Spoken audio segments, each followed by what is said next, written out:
You are now listening to Mike's Opinion, Logic Unleashed.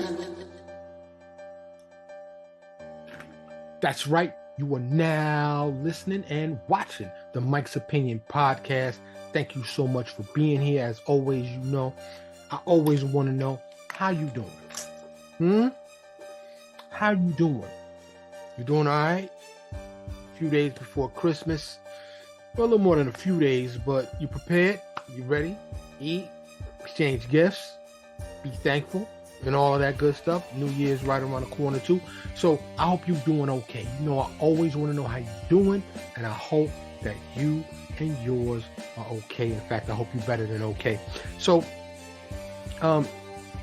today is a more serious topic. Something in the news caught my eye, and it always catches my eye when I see these stories. And it just begs the question, shouldn't those people that are wrongly convicted get free everything? They should get free everything. That's how I feel about the situation. I don't know how you feel, but I've got three stories here. You know, big shout out to the Innocence Project. And before I go any further, I just got to say, during my research, y'all know I research all the episodes, the information before I present an episode. I don't really use a lot of the information, but it feeds my narrative, right? The majority are black men. It's just no way around that. The majority are black men, and that's just it's horrible. Considering the percentage of the population that we are, a small percentage, black people as a whole. For anyone who tells me racism, bigotry, racial hatred, all of these are gone, miss me with that. This is one way to prove that it's not over, especially at the systemic level. The system is biased. All right. So, yeah, I know I like to keep it light a lot of the times, but I couldn't help but do this episode, you know. But I mean, the wrongly convicted, those that do get a check at the end of the day, and some don't. Some get a half-ass apology. Sorry. After you spend 10, 15, 20, 30 years in prison.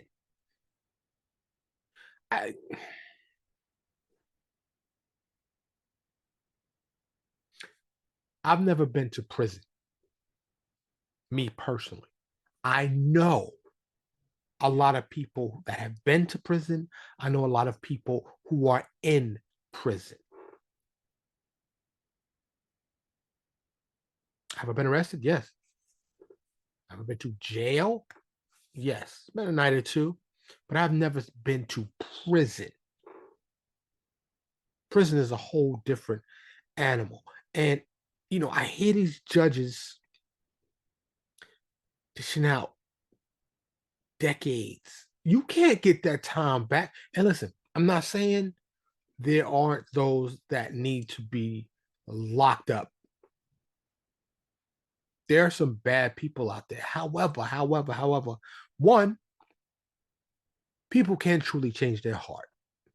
And I know you might be like, yo, Mike, you on this optimistic kumbaya. No. No, that's not what I'm saying. But let's be real. Prison don't make people better. Right? It's a hostile environment. It's a dog eat dog, survival of the fittest. Derek Chauvin Uh, the man convicted, former police officer responsible for killing George Floyd, just got stabbed up. Surprisingly, he lived. Supposedly, I don't know. Yes, I digress. I'm a little all over the place, but it's all connected. Keep up. Um, these years, years, and a lot of these cases, decades. You can't get that time back. So to say, oops, sorry, we messed up, especially when it's majority black men, it's unforgivable. So for me, not only should they get a check, and I'm not just talking about black men, just for the record, excuse me, anybody that's wrongly convicted, you should get to never pay taxes again, a free gym membership, free massages, a new car, free donuts, free college, free speeding ticket, free everything for the rest of your life.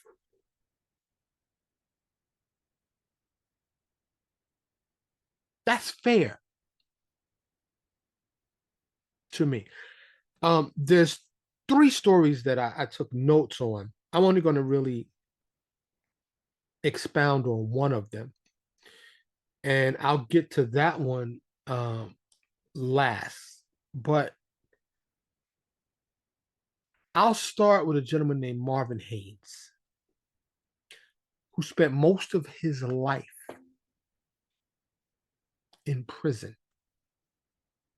He's 36 today. He went to prison when he was 16. And I want you to keep in mind, all of these cases, all of these people that I talk about today were innocent, proven without a shadow of a doubt. Were they good people? I don't know. Did they do something else? I don't know. I know what sent them to prison. The reason they were sent to prison was incorrect. They were innocent of the specific crime that they were charged and convicted of.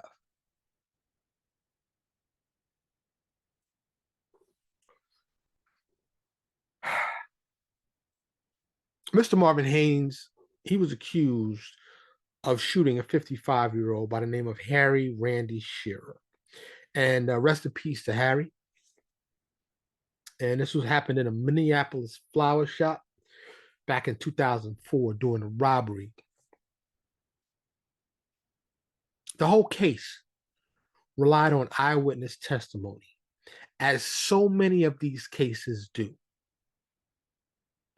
It really, the more I read about this, and this isn't the first time I've dug into these type of cases, but this one, the real one I'm gonna dig into, you'll see why.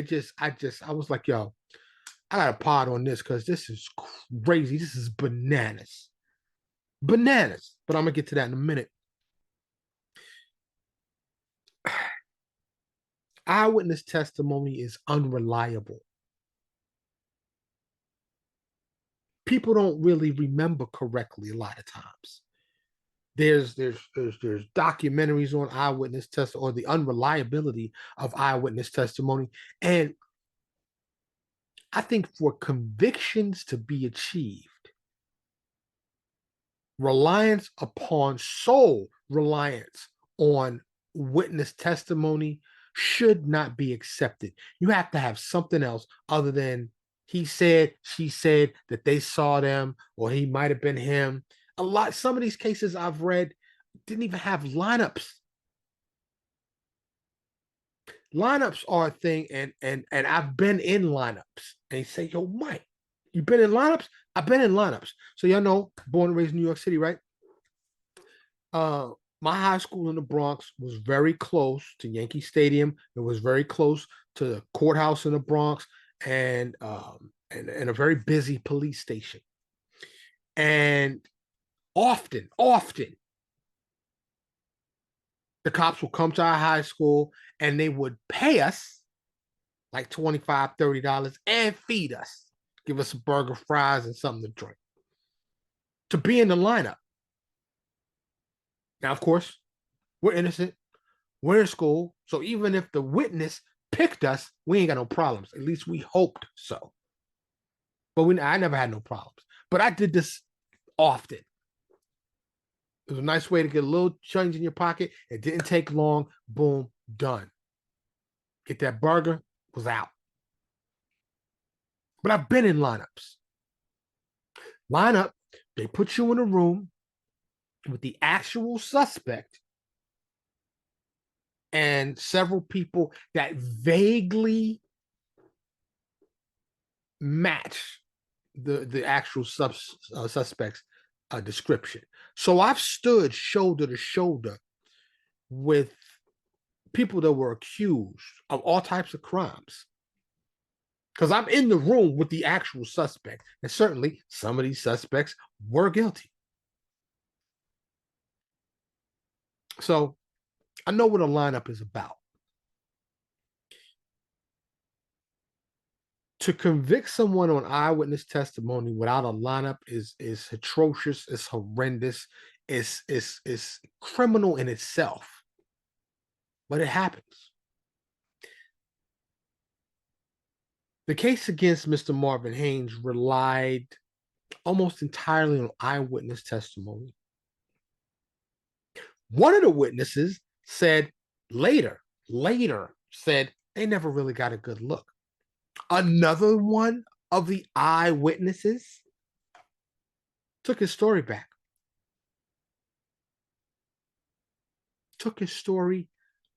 There was no forensic evidence. There was no DNA. There was no fingerprints. There was no video. There was nothing.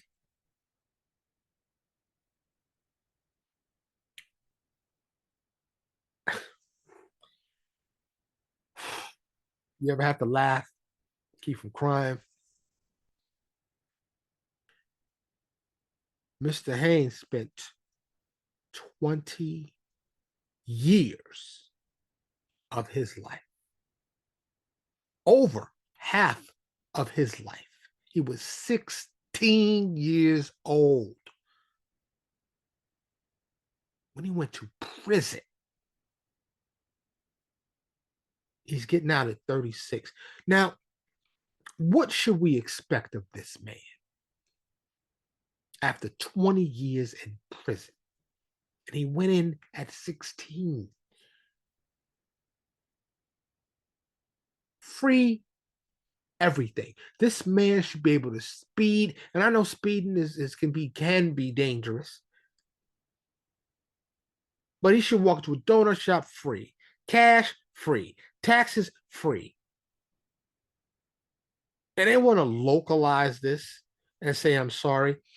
In Mr. Haynes's case, the prosecutor acknowledged the wrongful conviction, apologized to him, but there's no mention of Mr. Haynes getting any financial due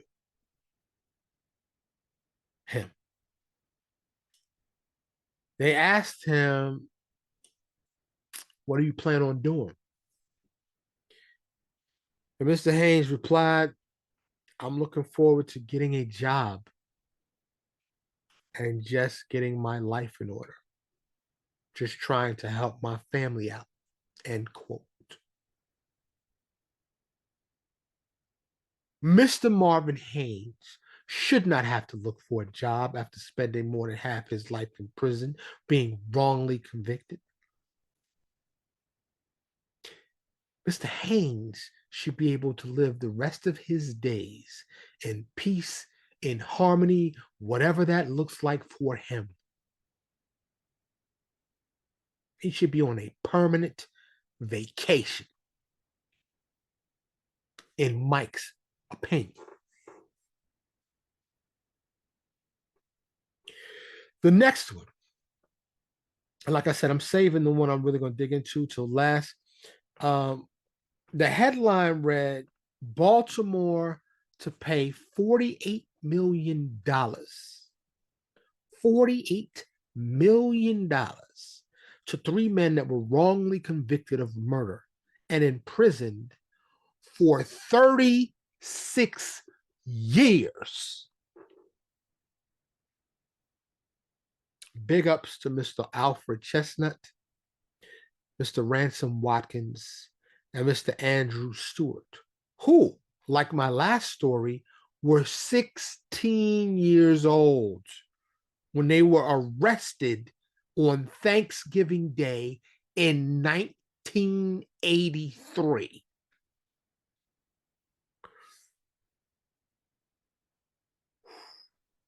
Yo, this type this you hear people say, I'm innocent. I'm innocent. I didn't do it. There are a lot of people that not only mean that, but it's factual. But this system makes mistakes, and it makes mistakes often, and it ruins lives. And to these brothers that's about to be millionaires, hey, it can't make up for the time. Nothing can. Nothing. Yeah, that money will help their current life. But the countless screams at night in prison, the violence of prison, the environment of prison, psychologically,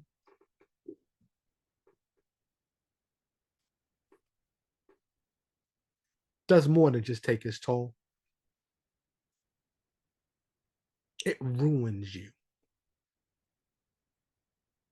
How do I know? Because I know people that have spent decades in prison. Ain't never the same. Never the same. In fact, there are some, and you can search this yourself, that have spent so much time in prison that they prefer it in prison than the outside. They can't cut it on the outside. They don't know how to function on the outside. Because for decade after decade after decade, you've been told when to eat, when to sleep, when to shit, when to shower. And you've been head on a swivel every day.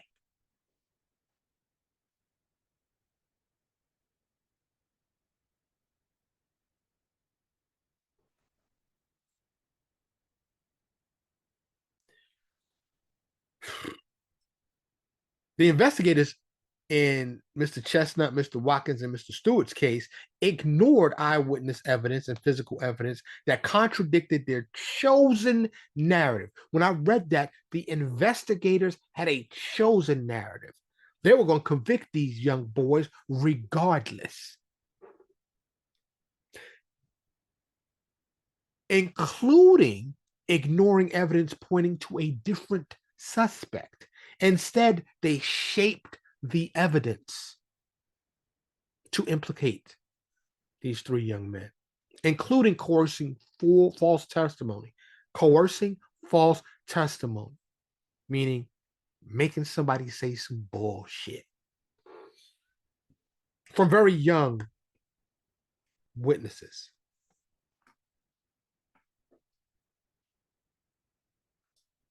The person that actually killed the victim,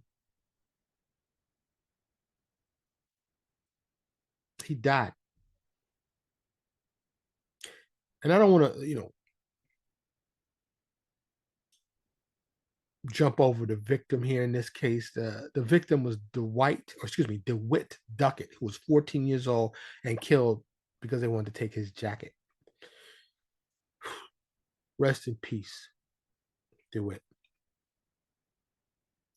Baltimore's wild. I never still saw The Wire. I know some of y'all like, you never seen The Wire? Nah, I never seen it. Never watched a single episode. I understand it's set in Baltimore, in Maryland, and it's got all the accolades. And the reason I don't really watch shows like that because I lived it.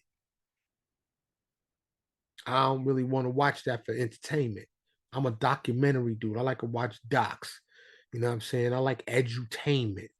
I have a wife and she likes other stuff, and I watch other stuff enjoyably. You know what I'm saying? I don't watch only documentaries, but that's my thing. That's what I prefer. That's what I enjoy. I like to be educated and entertained simultaneously. Yo, I'm gonna move on, but I just want to say,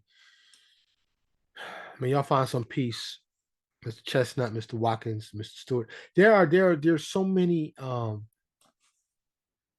instances now, by the hundreds and hundreds of innocence projects, and each, many states have their own innocence project. The Innocence Project is a national endeavor. However, each state has their own innocence project, and it takes a lot even to get up on their radar.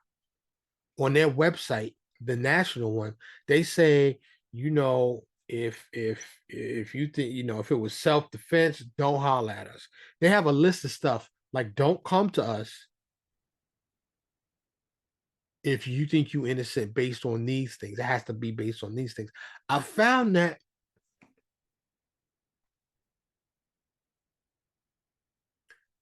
I guess it's necessary, right? You got to get the real innocent if you're going to spend your time and resources on their homepage. They were asking for donations. So I get it. I get it. I understand. But that stands your ground law is a self-defense situation. Look, I can only tell you what I've learned and my experiences. Okay, I've learned how this country began. I've learned about former empires that have risen and have fallen. I have learned about human beings. Growing up in New York City, it's like a express lesson in sociology and human behavior because there's so many people packed into a very small area. Geographically speaking, is densely populated. Something's wrong with human beings. We're violent. We are awful and wonderful and terrible and great and beautiful and ugly simultaneously.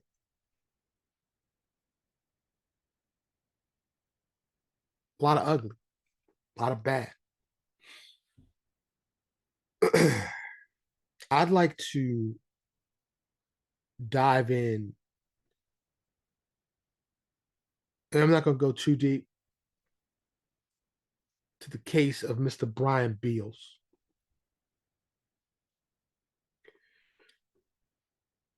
in Illinois.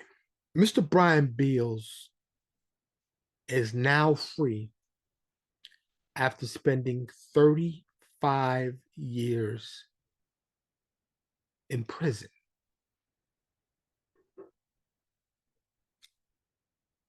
Hear me. Another black man,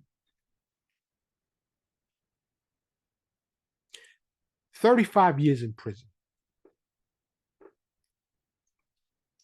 35 years in prison. We hear about these things, right? So much. I don't think we really give it much thought.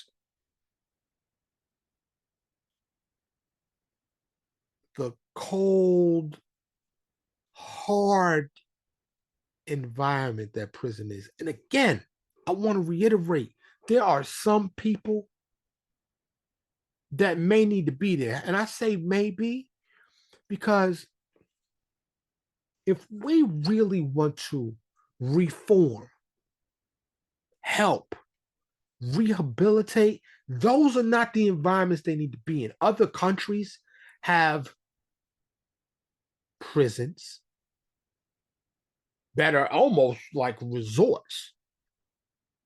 Good food, good environment, no barbed wire and cinder block.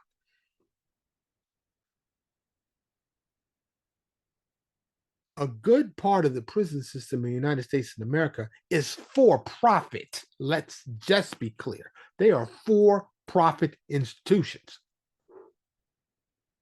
I'm not going there right now, but I just felt I needed to say that.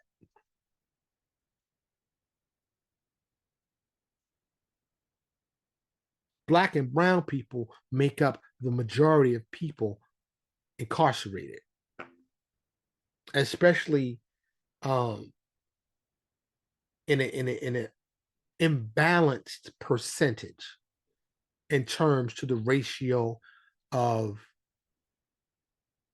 percentage of population that we are.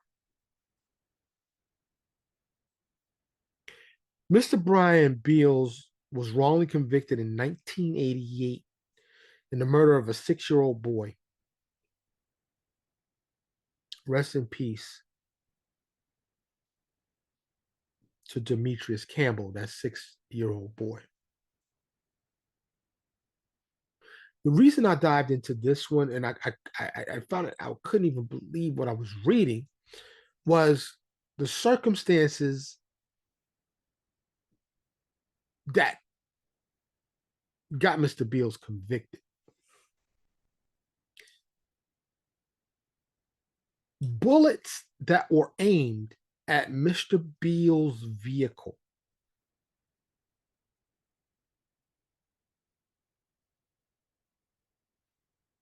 Mr. Beals wasn't the shooter. He was getting shot at.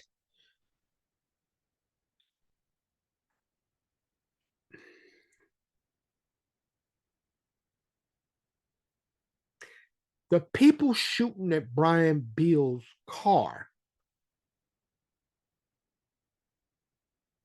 accidentally shot 6-year-old Demetrius Campbell and his mother. Demetrius died. His mother, Valerie, did not.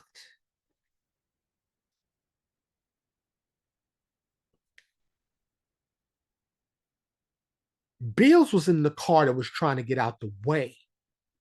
And before I go any further, let me tell you a little something about Mr. Brian Beals. Mr. Brian Beals at the time was a college athlete who ironically was studying to become a police officer. Model citizen, good guy. Shots start ringing out. He trying to get out of there. Demetrius' mother, the 6-year-old that was shot, was called as an eyewitness. Mr. Beals was convicted primarily on the testimony of Demetrius' mother, Valerie, who identified Beals as the shooter during the trial, despite not being shown any lineups or photographs at all. Now, this is a grieving mother. Not only is she grieving, she's been shot herself.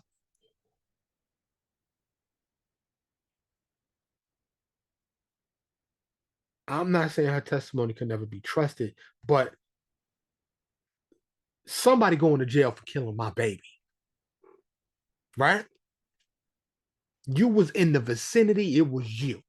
Now, I'm not saying that's the case. I don't know this woman. I didn't see her testimony. However, it was wrong. Mr. Beals didn't have a gun.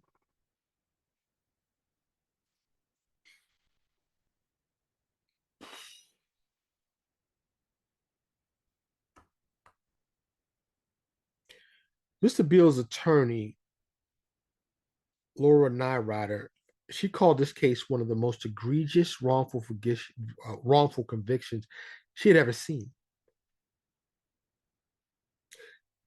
She said that Mr. Beals represented the best of his community's future. Now, I got to recap for a second. Dude is driving. Bullets ring out. He's trying to get out. Two people got shot. Little boy and his mom's. The mom sees him in the car. Now, when shots ring out, if you're not used to that, you're looking up, memory is a funny thing. It's a funny thing. This man went to prison for 35 years because of this.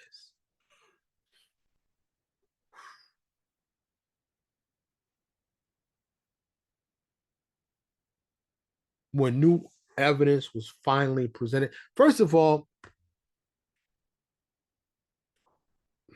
when we created this system, and I don't mean we, human being, I didn't create the system, wouldn't it have been smart to put in place an innocence project when the prison system was first created, when the modern court system was created? Like, hey, we're human, we mess up sometimes. Let's put something in place to constantly review cases, especially of those that claim to be innocent, especially of those when new evidence is presented. And then there's multiple other factors that could be considered there too. The Innocence Project shouldn't be a project. It should be an integral part of the justice system. The justice system. I want to reiterate one more time. I'm not anti-justice, even though I don't know sticking somebody in a cinder block metal, a box, punishing them is justice, because it doesn't help society. Because if and when that person gets out, they're not going to be reformed. They're not going to be rehabilitated. They're not in an environment to be that. So it's feeding. It's feeding that profit machine. Yet another profit machine.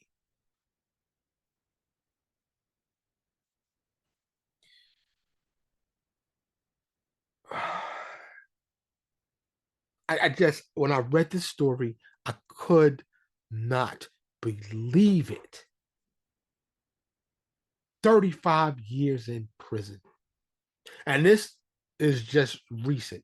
This is a recent story, and there's still facts coming out about it. The news organization that obtained this, and a couple of them actually, when I was digging for this information, are still, trying to find out, is he going to get paid?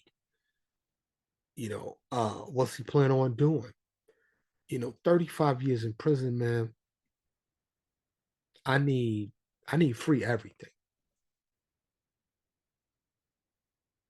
I need a 100-acre ranch in BFE, a therapist, like multiple therapists, psychologist, a massage therapist. I love massages, so that would definitely be on my list. I need twice a day, rub the stress out of me. I just need to relax. Maybe a hypnotist, make me forget 35 years, replace that 35 years of incarceration with 35 years on a beautiful island or something. I'm telling you, I know. I've talked extensively with people that have spent time in prison, and it's a traumatic experience. So to spend 35 years in that, I just, it's horrendous. There's no winners in this. Um, my understanding is that the actual killers have yet to be brought to justice.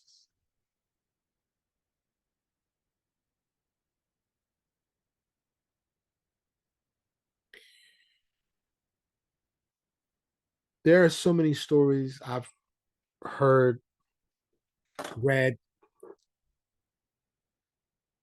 Stay clear of the system. That system in particular, if you can. But we're in a much, bigger system, which I will not delve into today. The Matrix comes to mind. I wanted to share these stories and this information because it's important.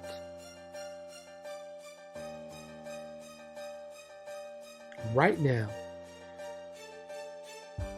and every day, my thoughts and my prayers, my hopes go out to those people that are sitting in cells, not just here domestically in the United States, but all around the world, who are unjustifiably sitting incarcerated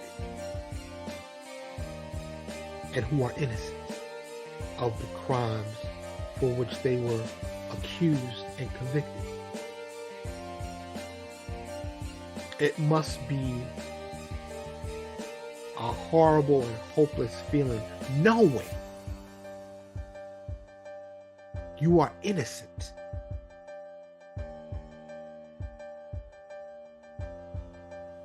It's like a very, very bad dream.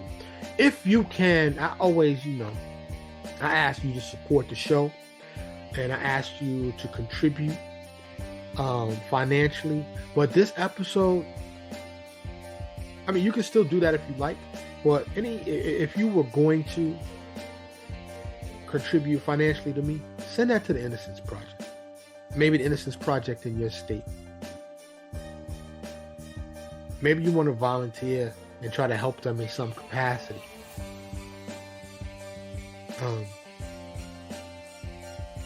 Don't get caught in that system. Don't do it. As always, I hope that you are okay. I hope that you're doing well. I hope that you're eating right. I hope that you're drinking your water. I hope that you're exercising. I hope you're praying to whoever you pray to. If you're not okay, I hope you find a pathway to okay. Big ups to all of those innocent people out there. The ones who finally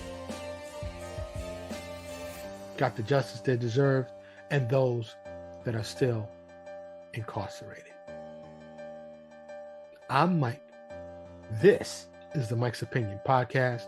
Thank you so much for watching and for listening. Thank you so much for listening to Mike's Opinion. Logic Unleashed.